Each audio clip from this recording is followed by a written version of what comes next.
खबर बीजापुर से है, जहां सुरक्षा बलों और नक्सलियों में मुठभेड़ हुई। भैरमगढ़ इलाके के इंद्रावती क्षेत्र में ये मुठभेड़ हुई। डीआरजी के जवानों और नक्सलियों के बीच फायरिंग हुई। दोनों के बीच रुक रुक कर फायरिंग हो रही है।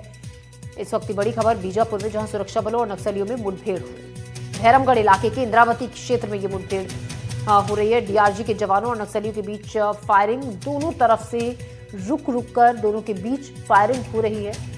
अब बीजापुर में सुरक्षा बलों और नक्सली के बीच मुठभेड़। बीजापुर के जंगलों में यहां सर्चिंग भी की जा रही है, जवानों की तरफ से, सुरक्षा बलों के जवानों की तरफ से, और जो नक्सलियों के ठिकाने हैं वहां पर सर्चिंग की जा रही है। मुठभेड़ यहां पर हो रही है, दोनों तरफ से फायरिंग रुक रुक कर हो रही है। काफी दिन से इस एरिया में सुरक्षा बलों के जवान तैनात हैं। इसी खबर पर ज्यादा जानकारी के साथ पंकज सिंह भदौरिया हमारे संवाददाता बीजापुर से हमारे साथ जुड़ रहे हैं। जी पंकज, फिलहाल क्या जानकारी वहां से?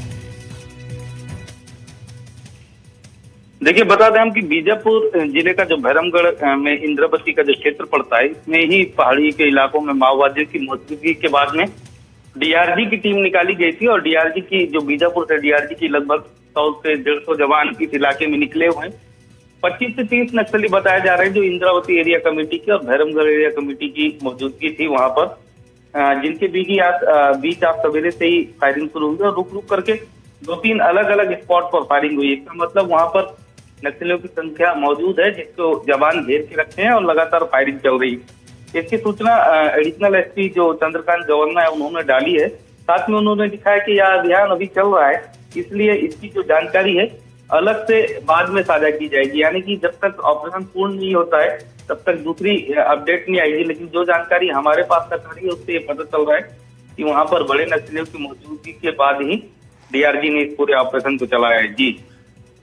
जी पंकज, शुक्रिया आपका जानकारी के लिए। तो अभी भी वहाँ पर रुक रुक कर दोनों तरफ से फायरिंग हो रही है। सर्चिंग यहाँ पर लगातार की जा रही है सुरक्षा बलों के जवानों की तरफ से। फिलहाल खबरों में बढ़ते आगे, खबर हरदा से, जहां करनी सेना 21 दिसंबर को प्रदर्शन करने वाले। 21 दिसंबर को जन क्रांति न्याय आंदोलन होगा। जन क्रांति न्याय आंदोलन को लेकर पुलिस अलर्ट पर है। 30 होटल, लाउंज, धर्मशाला अधिग्रहण की गई हैं। राजपूत हॉस्टल में जो लाठीचार्ज हुआ था उसी मामले को लेकर ये विरोध हो रहा है। आरोपी अफसरों पर कड़ी कार्रवाई की मांग ये लोग कर रहे हैं। तो हरदा में जहां करनी सेना की तैयारी है, 21 दिसंबर के लिए आंदोलन उस दिन किया जाएगा। काफी लोगों से इसमें जुटने के लिए कहा गया है करनी सेना की तरफ से। 21 दिसंबर को जन क्रांति न्याय आंदोलन को लेकर पुलिस भी अलर्ट पर है। 30 होटल, लाउंज, धर्मशाला अधिग्रहण की गई हैं। साथ ही आपको ये भी बता दें कि राजपूत हॉस्टल में जब जिस तरीके से लाठीचार्ज हुआ था उसी मामले को लेकर ये विरोध किया जा रहा है और आरोपी अफसरों पर कड़ी कार्रवाई की मांग करनी सेना के लोग कर रहे हैं।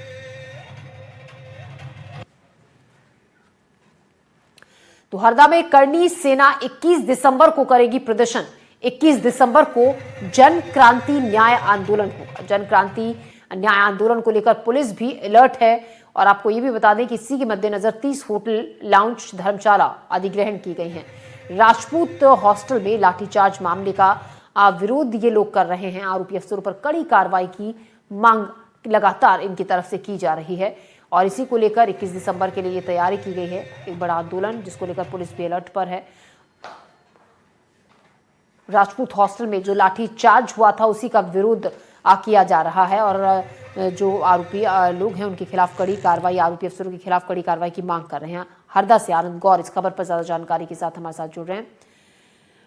आनंद, हम ये आपसे जानना चाहेंगे, जो लाठीचार्ज हुआ था पहले वो मामला विस्तार से, जिसके बाद ये हंगामा इतना ज्यादा बरपा कि अब इसको लेकर एक बड़े आंदोलन की तैयारी करनी सेना की तरफ से हो रही है।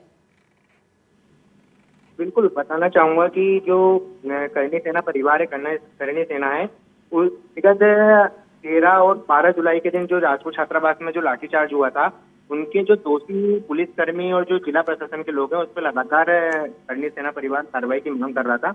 मगर कार्रवाई ना होने के कारण, जबकि उनका एक प्रतिनिधि मंडल मुख्यमंत्री जी से भी मिला था, मुख्यमंत्री जी ने आश्वासन दिया था कि जो संबंधित अधिकारी हैं उन पर सख्त से सख्त कार्रवाई की जाएगी और जो संबंधित अधिकारी उनको सिर्फ ट्रांसफर किए गए, उन पर किसी प्रकार की कोई कार्रवाई नहीं की गई।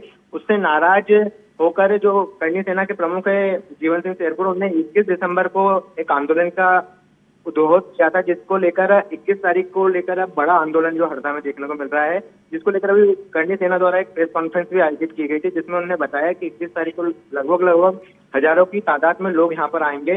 इसमें करणी सेना प्रमुख जीवन सिंह शेरपुर और प्रदेश के कई बड़े अधिकारी जो नेता है वो आएंगे, साथ ही जो महिलाएं और बच्चे हैं वो भी इसमें शामिल होंगे। जी आनंद, शुक्रिया आपका जानकारी के लिए। तो काफी संख्या में इसमें लोग शामिल होंगे, महिलाएं बच्चे भी इसमें शामिल होंगे 21 दिसंबर, जिसके लिए करणी सेना ने पूरी तैयारी की है। खबरों में बढ़ते हैं आगे। खबर है अशोकनगर से, जहां जैन संत सुधा सागर पर अभद्र टिप्पणी। कोतवाली थाने में आरोपी के खिलाफ मामला दर्ज कराया गया है। शेयर ब्रोकर विपिन पाटनी पर केस दर्ज हुआ है। सोशल मीडिया के जरिए की थी अभद्र टिप्पणी के बाद जैन समाज में आक्रोश फैला। लोगों ने सिटी कोतवाली थाने का इसी को लेकर घेराव भी किया। आरोपी फरार है, पुलिस आरोपी की तलाश में जुटी हुई है। तो अशोकनगर में जैन संत सुधा सागर पर अभद्र टिप्पणी के मामले में कोतवाली थाने में आरोपी के खिलाफ शिकायत दर्ज कराई गई है। शेयर ब्रोकर है विपिन पाटनी, जिस पर केस दर्ज है। सोशल मीडिया के जरिए उसने अभद्र टिप्पणी की थी। टिप्पणी के बाद से जैन समाज में आक्रोश है। लोगों ने सिटी कोतवाली थाने का इसी को लेकर घेराव किया। आरोपी फरार है, जिसकी तलाश में पुलिस जुटी हुई है।